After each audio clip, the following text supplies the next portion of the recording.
Welcome to Deadline Contenders again. I'm Pete Hammond, and look who I've got here.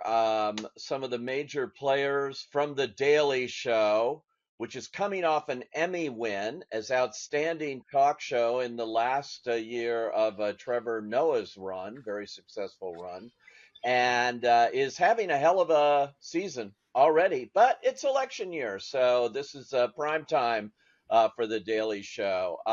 So let me welcome our guest here for our Contenders event on documentary and unscripted programming. And first up, she has been with every iteration of The Daily Show. She has seen it all through pandemics, through strikes, through doing it at home. Everything Jen Flans has been through, nothing phases you, I imagine. Welcome. And I'm 307 years old. Well, I will just say you're a veteran of of The Daily Show, as is Zubin Parang, who is an Emmy-winning writer. He was the head writer. He is also the writer and co-executive producer now. Welcome again, Zubin. Hi, good to see you. Good to see you. I am 25 years old. All right, and here we have sort of a newcomer, but not really, because for 6 years he has been a writer on The Daily Show, and now promoted into being a correspondent on air. And that's so cool for Josh Johnson. Congratulations, Josh. Thanks so much. So tell me, I mean, now we've got The Daily Show. The big headline here is Jon Stewart's back every Monday, and the ratings are really doing very nicely again. But, you know, they never sort of went away, but there's a lot of excitement that Jon came back to the show, Jen. Was that totally unexpected, or? Oh, that's who that guy is hanging out in the studio on Mondays. Huh? Mm. Oh, yeah, no, they're obviously, listen, like we worked together for 16 years and kept in touch over, Trevor's tenure. Obviously, he's always been really supportive of us, even after he left the show. But getting him back and getting to work with him again in an election year, is just, there's nothing better. We're really excited. And the fact that he's at the helm, but we also get to put a lot of our more senior news team at the desk on the other nights of the week has just been, it's really fun. It's a whole change in format. It's something we have never done before, and it really gives us a chance to see the world through a lot of different points of view. Yeah, from a producing point of view, is there a particular challenge with this kind of format where you have the multiple hosts and things like that on a nightly basis? Yeah, I mean, I think from producing and writing, and Jubin and Josh can certainly speak to this, but like, I think after the last few years, we have all the tools in our toolbox, right? Like we did guest hosts, we did Trevor, which was changed from Jon, which we worked on, Jubin and I worked on too. So we really have gotten good at managing different personalities, writing for different voices. We always, have a host and correspondent. So our writing team is used to writing for so many different people. But this is, it does present a unique challenge just in that you want to make sure that, you get the show on every night, and don't forget that the person that maybe was supposed to be hosting that night is in, DC shooting a different, there's a lot of balls up in the air now. A lot of juggling. Yeah, it was interesting when Jon came back on the show, he surprised people. And there was a lot of talk in the press because they thought, oh, he's going to come back and he's just going to go after Trump and it's going to be that and what. But it wasn't. I mean, it was really like he's taking it in a different direction, I think. Jon likes to point out hypocrisy. So he's not, Biden or Trump. He's not right or left. He's just like the guy in the back of the room kind of pointing out, making fun of everything. So, yeah. So I think that people remember, we're like, oh, he's going to come for Trump. And I'm like, he's going to come for everybody. Right. Well, let's take a look at who he's coming for, because I've got a clip here that's going to show you all facets of The Daily Show. Let's take a look.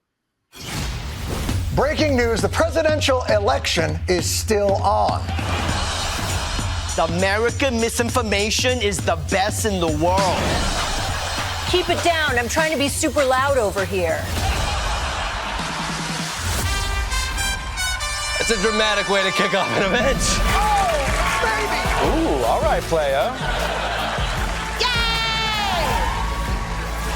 They are the oldest people ever to run for president, breaking by only 4 years the record that they set the last time they ran. Trump aside, I have a question for the actual religious conservatives. Trans Visibility Day had no effect on your Easter. Why are you so upset about this? Nobody was at church like, we were gonna celebrate the resurrection, but instead, everyone line up for your gender reassignment surgery. $500,000 for access to a president? I mean, that's not how democracy should work. Save that money for a Supreme Court justice. New Yorkers can make a weapon out of anything. A bottle, a vape, a day-old bagel. It's prison rules down there, okay? Anything can be a shiv if you stab hard enough. I'm not a machine gun expert, but if a gun makes you go,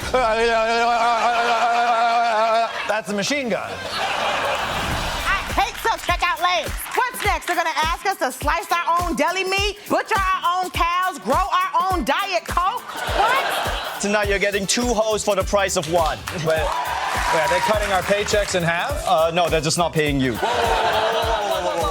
What's going on in Buckingham Palace? They're eating beans on toast for breakfast. They're driving on the wrong side of the road. There's flying nannies everywhere.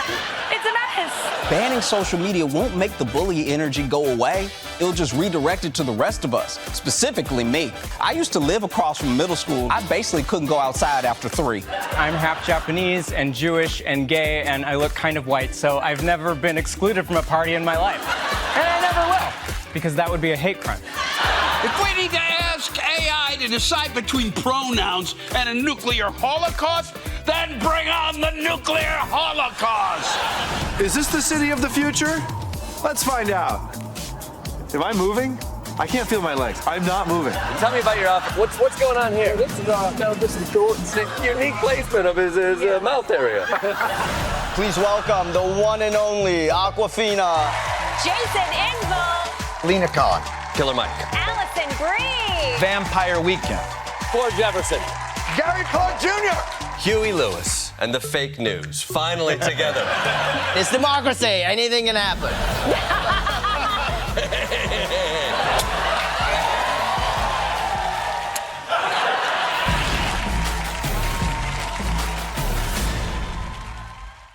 Okay, that's so fun. The stuff is so good. It's always good, but it just seems, an election year really like ignites it.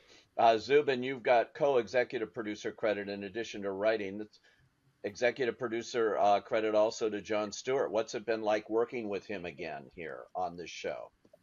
It's been incredible. It's Jon is truly he's a legend in late night for a reason, and this type of show is what he built, and so it's getting back into a car that was designed for him. And what's so great, actually, you just saw in that clip, is that it's not just him, but we get to write for all the other hosts that we have here, and to get a chance to write jokes for all these different voices, all these different comedic styles, is a challenge in a small way, but in a much bigger way, it's so fun. It's such a great opportunity to do different styles of comedy, different varieties. Jokes can hit harder depending on who says them. Points of view are different, and you can an emphasis on issues that they care about. You can write to that. So Jon has really opened the space for all of our correspondents and all of our hosts to really have fun with the news the way they like to, in their own specific voice. It is, I've been a writer, for the show for coming up in 14 years now, and it's never been as exciting a time to write as it is now. Yeah. And for you, Josh, you're now a correspondent. You're now on the other side of the camera, but you're also writing, no doubt. But what's it like after 6 years, them holding you down in that dungeon, that writer's dungeon? You actually get out there and get to do your thing.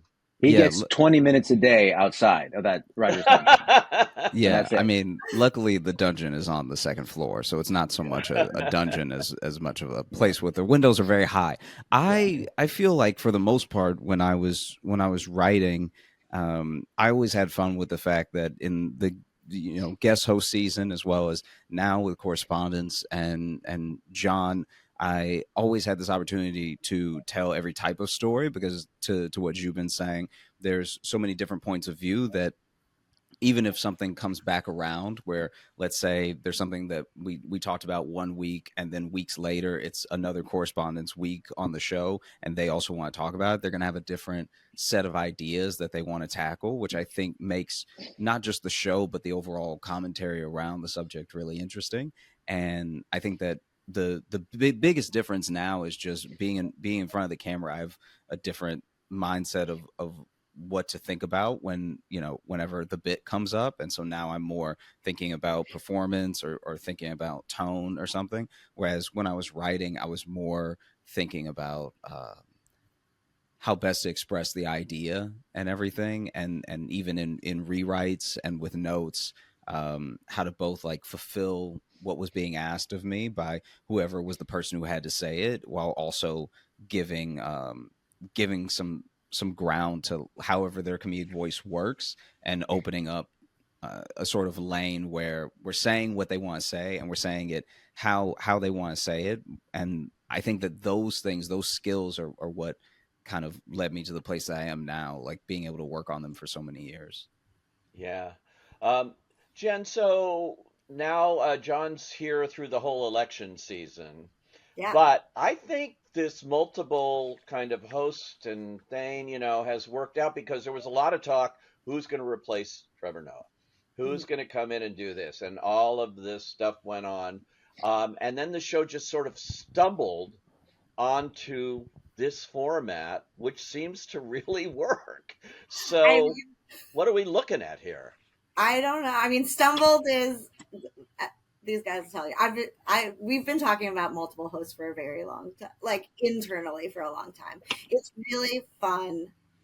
Like we were saying, like it's just really cool to be able to tell the same headline sometimes from different voices and not get bored of the same thing so the multiple host thing is it's really, we've always used our correspondence in that way, but to be able to just do the full headlines from different people's mouths. And I also think it's just so much fun, but I also think that for each of them and for the viewer, it just makes it more exciting. Like they can still, like now Jordan can still go to a rally, but also the next week be a host. Right. We can afford to let them all switch out. And I really do think for people's mental health, not having to carry the burden of the entire thing is a really nice thing for each of them as performers, just to be able to share that weight of like, what are we saying here and how is the show portrayed out in the world?